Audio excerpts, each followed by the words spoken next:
course, you're not in outer space. It's just we're in a studio. But I only have one question, which is a unique situation for the show. Is this really live? Yeah. Oh, yeah. Are real estate agents overpaid, Josh? Are real estate agents overpaid? So I'm just going to talk for 40 minutes on this. Okay. Do I think real estate agents are overpaid? I think the average commission here in San Diego is about 5 to 6%, somewhere in there. Let's call it 5%. Let's call it 5%. I do think that real estate agents are overpaid, only because I think technology in general has disrupted the real estate industry to a degree. I think buyers and sellers now have more information at their fingertips than they ever have before. And I think the front half of the transaction, a lot of times, is controlled by the clients, the customers. We should say you're a real estate agent. I am a real estate agent. You're not a broker, though. I'm not a broker. You're an agent. I'm an agent. And you're saying that agents are overpaid. So what would be fair then? So 5% is the norm, and you think that's too much. What's the right number? That's where a lot of it comes down to the condition of the property in the area. And of course the market conditions. I mean, way less? Are we talking 4.5%? Is that what are you saying it should be like 3? Well, I actually did some tests over the summer. And you and I spoke about this before summer even started, and I told you what I was going to do, and you basically said, don't do it, right? The way that I thought I was going to do it. But I did it my way anyways, right? Because I wanted to test it. Because no one listens to me. That's the real reason. I do sometimes on email, right? But for me, it was I wanted to try with technology, with the Zillows and the Redfins and the Trulias and the, every agent has their own website with the IDX feed, right? So there's different websites that have straight access to the MLS. So with all of this access, do buyers really need their agent as much as people think they do? So my wife and I decided to test it out on one of our rental properties in Mira Mesa. So my test was to offer the buyer's agent, which usually gets 2.5 to 3%, to offer them 1%. And the idea was, if I do the marketing that we do for every other house that we list and pre-market it and get the demand going, could we sell this house at 1%? And I wanted to test it out on my house because I didn't want Mr. and Mrs. Johnson screaming at me for testing it on them and making them the guinea pig. And I figured my wife would be the only one to be yelling at me, right, if we screwed up on this one. So we tested it. We had 43 people at the open house. Ended up selling it in 5 days. Sold it for $6,000 more than the asking price. And so it worked. So it worked. And the agent really didn't say much until it came down to negotiation of the contract. Well, it worked better than that. It actually broke a record in Mira Mesa with price per square foot in the history of Mira Mesa. But did that have anything to do with the commission that you were charging? Or was that just the condition of the market? Well, I think it had to do with the condition of the market. It had to do with the condition of the house, because we did some things to it to make it look nice, right? To make it more desirable. And then also at the same time, I think, the marketing that we did, the price that it was set at market price. But we had a ton of people come through, and what was interesting to me is the agent, all he said was he loved the house, his clients loved the house, but he wanted me to raise the price up another $10,000 to make room for the commissions, because he wanted his 2%. And being an agent, if you go too high, it won't appraise. So it's a moot point. So if we went even higher, it wouldn't appraise. So we decided not to do that. So we went through escrow, buyer got the house, and it was because it was my rental, I got to go speak to the guy. And I said, hey, my wife and I love this house, we hope you love it too. And I said, while we're talking, what happened with the agent's commission? And this buyer was from Canada, didn't understand the United States real estate market, much less San Diego. And his agent told them that it's customary to get paid 2.5%, so the buyer actually ended up paying him out of his pocket. And the Canadian buyer told me, he's like, we didn't have much leverage in the negotiation. That's true, though. It is customary, 2.5%. It is customary, but they didn't have a buyer's agreement in place. So there was no knowledge of this until the end when he said, I usually get paid 2.5%. So the buyer ended up coming out of his pocket with $8,025 in extra fees. I should have said something earlier, but I also didn't want to ruin the escrow, and I didn't want to break any real estate rules by talking to his client. So that was interesting. That was test 1. Test 2 was a house in Spring Valley.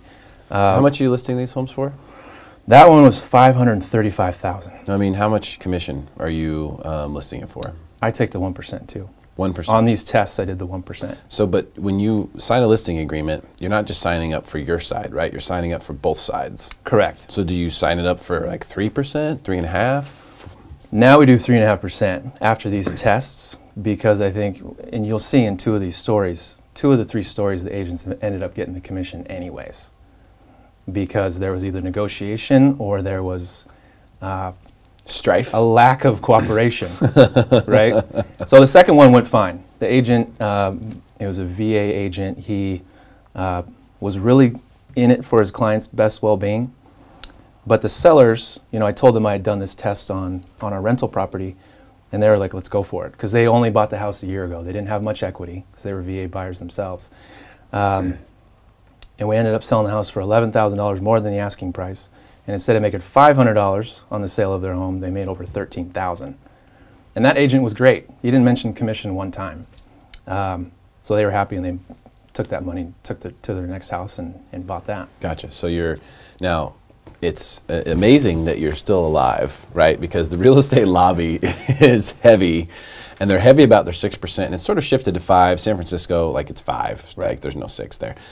Some people here, though, even still sign up like 7% listings. There's some 6% listings. Right. But 5 is kind of the new normal for like, hey, this is where kind of everybody is. Everybody's here in this 5% range now. Right. You're saying 3.5, so 1.5% lower. Lower. Is where the norm should be, and it would put that money right back in the seller's pocket. It's whether you do a 7% listing or a 3.5% listing.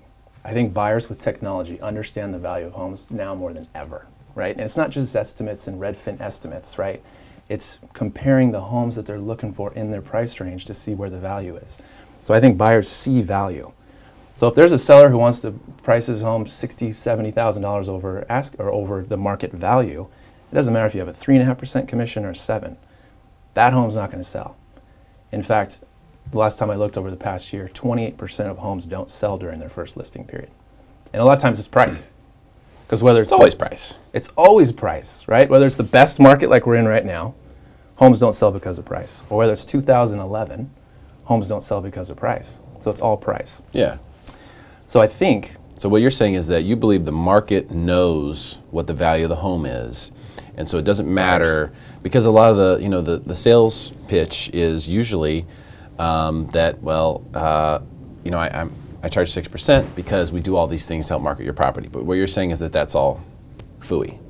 I don't care how much marketing you do. If a home is priced way overpriced, even a little bit overpriced, people are still going to come in at the same offer they would have had before, closer to market value. I mean, sellers want to sell for the most, buyers want to get it for the least, right? And they're going to do their research now because they have the access to the information.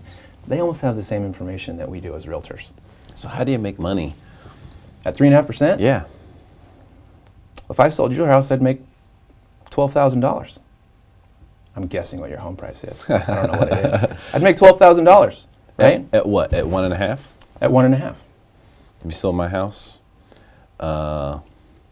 Pretty close, right? Yep. So I make $12,000. I sell, and then I do such a great job for you, and my commission is at a point where you're like, look at all this money we got to keep. How easy is it going to be for you to refer me to somebody else? But here, I don't do the 3.5% to be the Walmart of real estate. In fact, from the marketing that I see on a day-to-day basis, the marketing that we do actually is designed to sell the home. So if you look at marketing, most marketing in real estate, it's all self-promotion. So if I take your listing, let's say you're selling your house. Okay. I take your listing and you want it for $100,000 over asking price. A lot of agents will still take that because now they put a sign in your lawn with a phone number and a text writer, right? They're getting phone calls from interested buyers. You tell them the price. You say, that's too high. And you're like, I know. Let's go find another house that matches what your criteria is. That's a way for me to generate leads. Then I can door knock and talk about the house I have listed over here, whether it's overpriced or not. You're saying you wouldn't do that? I'm leveraging. Or you would? The door knocking? No, That kind of marketing? You would take a listing 100,000 over? No, no, no. No, I wouldn't, because I know a lot of the clients that I have been on the market before. Like this one we just sold out near the border. It's a long ways out there, but they were on the market for 2 years. And I don't know if sellers out there, if you've ever sold your home, being on the market is not fun. at all. Stressful. It's stressful. You're living in a show home. Like, kids' socks are on the floor. What do? You got to go start yelling at your kids. I mean, it causes stress in the house. Yeah. You're also right? not sure when you're going to be moving.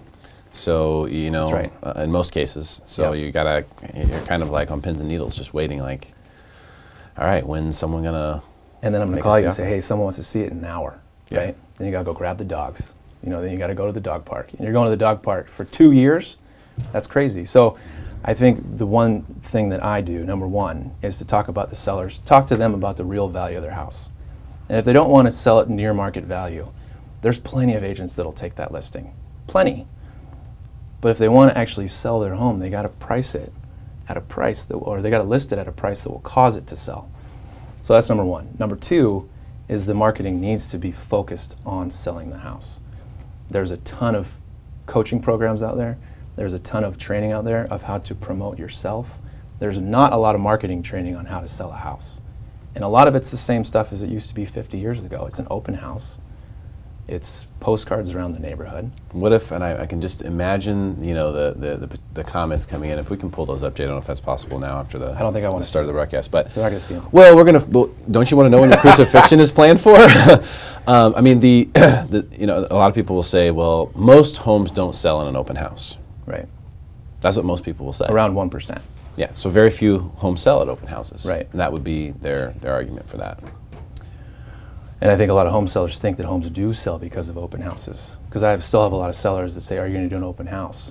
And I say, no, I'm actually going to spend my time calling people on the phone, marketing your home online to get that home sold. Because I don't have my phone on me, but... Are you doing videos or professional photography? Or because you have some expenses we too. We drone every house. And then I do either a commercial with me in it, but I've just started doing it, and I shouldn't tell everybody this because I think it's a great idea. But I've just started doing it because in the MLS you can't have anything branded. But you're telling us your best idea, aren't you? With you know, the whole listing, the 3.5% listing.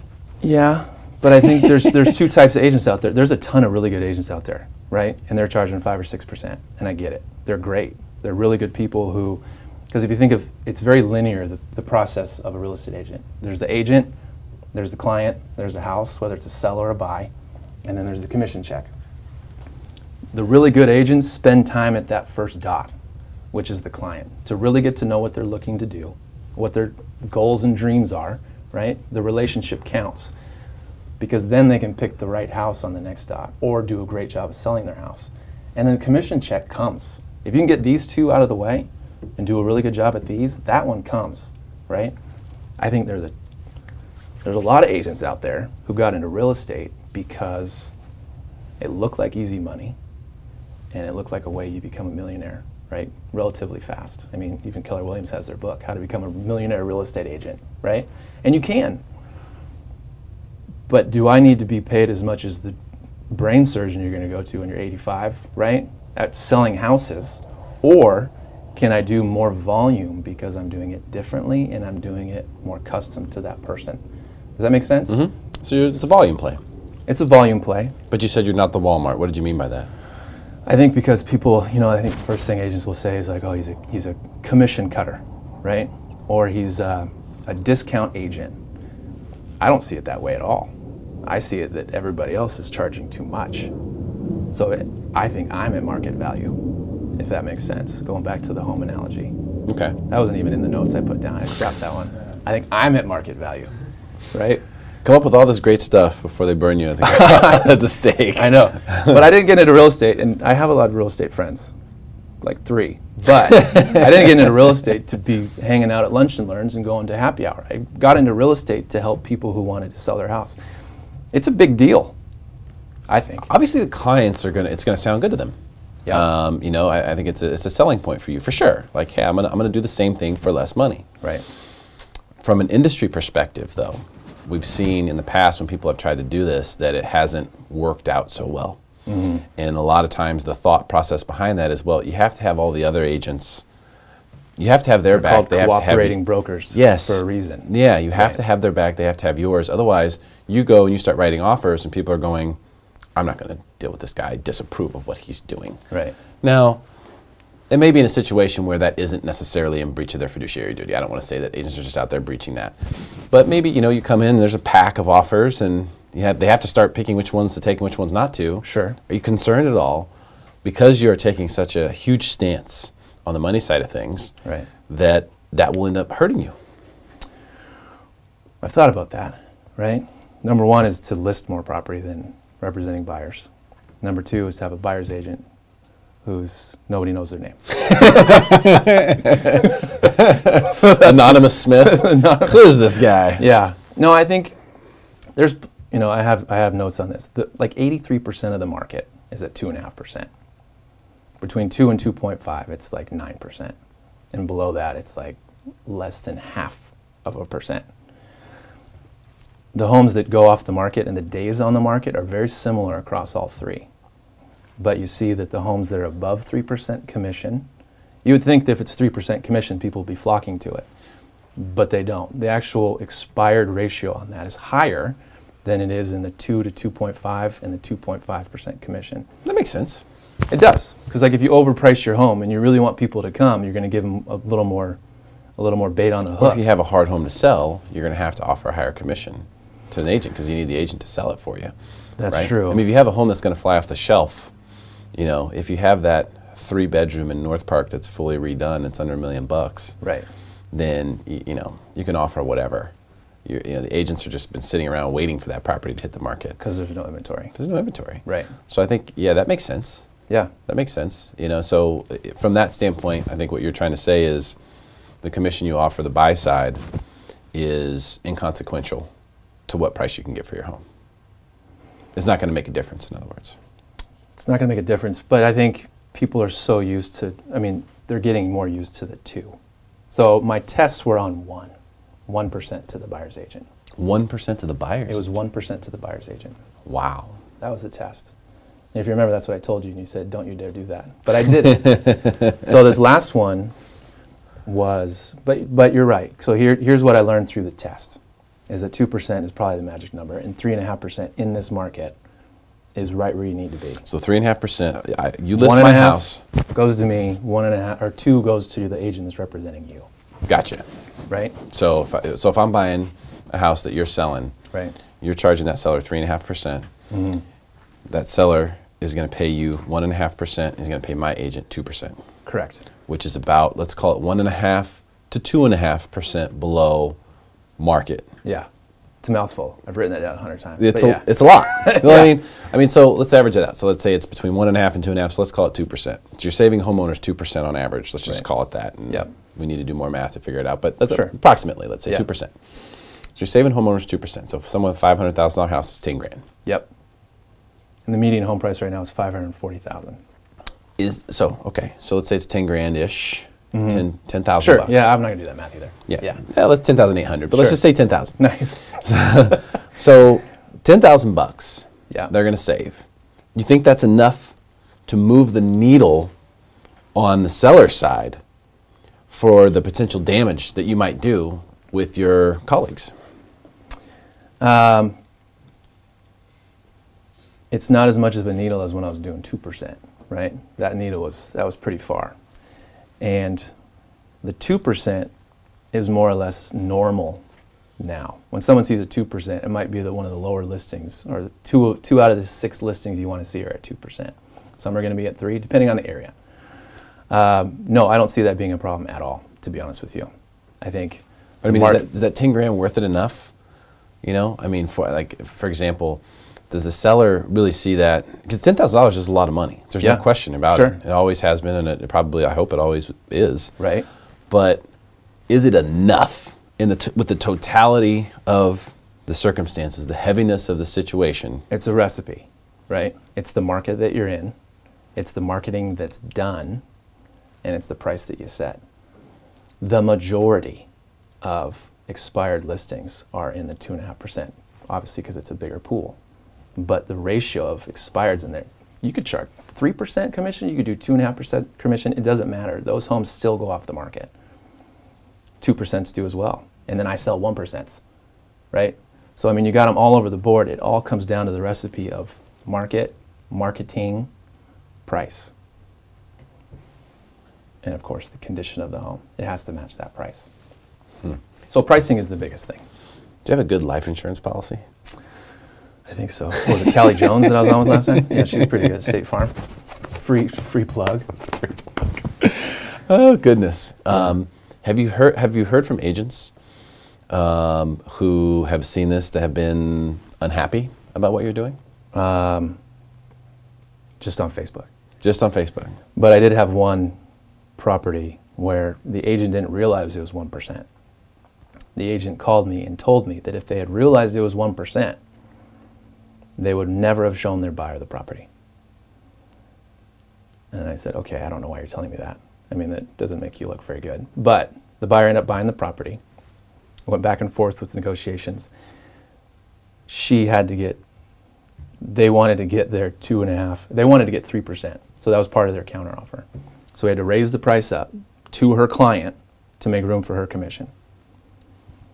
She wanted the 3. I said 3 is too high. We can do 2.5. Talked to the sellers. They were okay with it. We went through with it. We signed all of our documents saying we accept the offer, sent them back. The one with the commissions had to be sent to the broker. Took 12 hours to get that. The agent told me that she was not going to give the acceptance to her clients until she got the commission instruction back. And it just, that was the last one I wanted to do. Because what I realized is that some agents will absolutely look at the 4th step and just burn the 2. She would burn her clients. She would not let them get the house because of the commission. So 1% is too low today. It might not be too low in 10 years, 5 years, I don't know. I think 0.02% of the homes sold over the last 12 months were at that commission. We got 3 of them, so that was fun. Let's also say that the market that you're in matters. Like I even look at back home in Missouri where homes sell for $100,000, $150,000 all day, and I see, man, the agent's making 3% on that. I'm like, dang, you know, that's a lot of work for $2,500. So I think it also depends on the price point in your marketplace. I think so too. That makes a big difference. But over there, your mortgage is like $750 a month. No, true. True. I'm just saying from the agent's perspective. Oh, sure. Of like what you're charging. Like you couldn't do 3.5%. Nobody could. You couldn't pay for the copier. Well, there's a report in 2007, which is now dated a little bit, but from the FTC. It talks about how commissions. They studied a time period. Talks about how commissions had dropped from an average of 6.1 down to 5.1. During that same time period, home prices went up 58%. So net, the realtors were making an additional 30% more per commission. And then here we are today. We have the highest median home price in the past 15 years, probably all time. The last time we were this high was $515,000 in 2006 in March.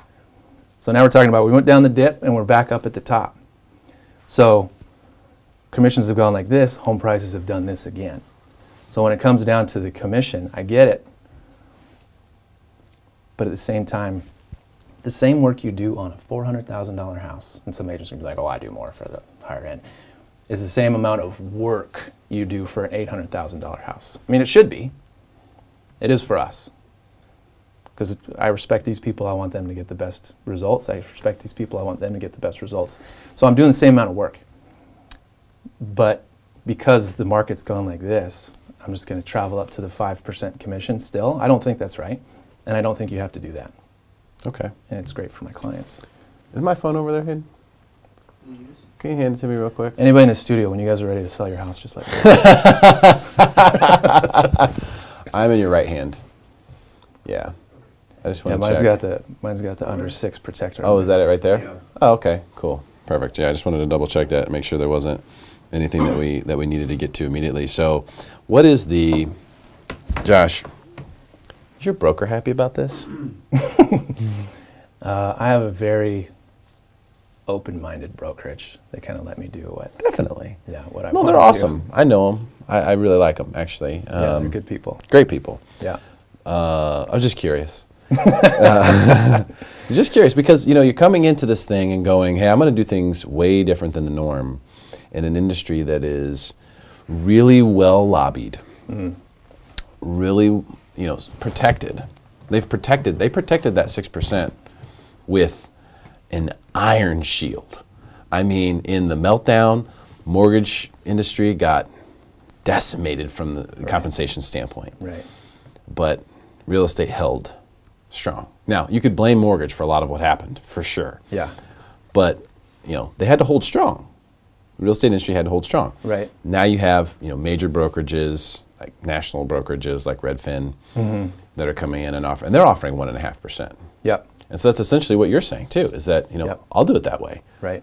I'll do 1.5, that's fair. Right. So it's kind of hard not to listen, I think, at this point and say, maybe he's got a point here. Maybe he does. But there's definitely a big difference between one agent and the next, and I think that there are, in most cases, a lot of times, the people who say I'll do it for less are people who aren't going to do as good a job. Right. And I think that's going to be your major challenge. Well, isn't that where the business opportunity is? So I've been self-employed for 15 years. So we own a catering company that supplies all the sandwiches. I still do. Supplies all the sandwiches and salads to the San Diego airport. The $11 sandwiches. Yeah. So I got family members who run that, right? And I just write paychecks. But before that, we had another business, and it's interesting to be an entrepreneur because you realize that there's no safety net, that you are the safety net. So you have to make decisions on the fly, right? And you got to see where the opportunities are. So when I got into real estate, I'm thinking of it as a business person. I don't see myself as, I'm not wearing my realtor badge, right? I don't have my name tag on. I see it as a business opportunity. What do the clients want? What do they want? And what's so interesting to me is when I sit down and talk with them and I tell them this is why I do it, this is what we do, and they're like, whoa, are you even a realtor? Just because that's not what they see when they see realtor, right? They see it as, you're going to treat this as my house, you're going to market my home. And sellers with their houses, it's like their baby, right? It means you go in there and you have to take care of it, right? You have to learn about it because that's what they really want, is they want the story being told. So I think my whole thing is not about being the low-cost guy.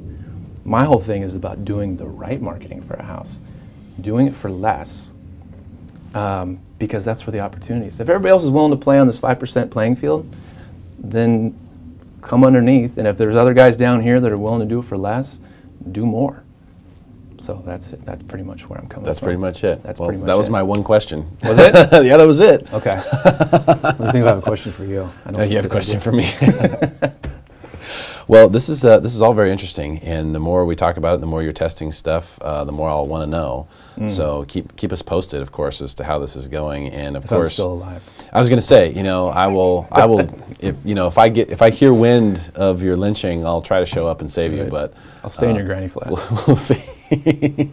I pretty much live in a granny flat, so I don't know where I'd put you. All right. Well, thanks for coming on, man. Thanks for having me. Really appreciate your time. It's amazing, awesome. the concept of what you're trying to pull off, and good luck to you, my friend. Yeah, appreciate it, Derek. You are now officially smarter than everyone else. Stick around for more right here, Smarter San Diego, Facebook Live.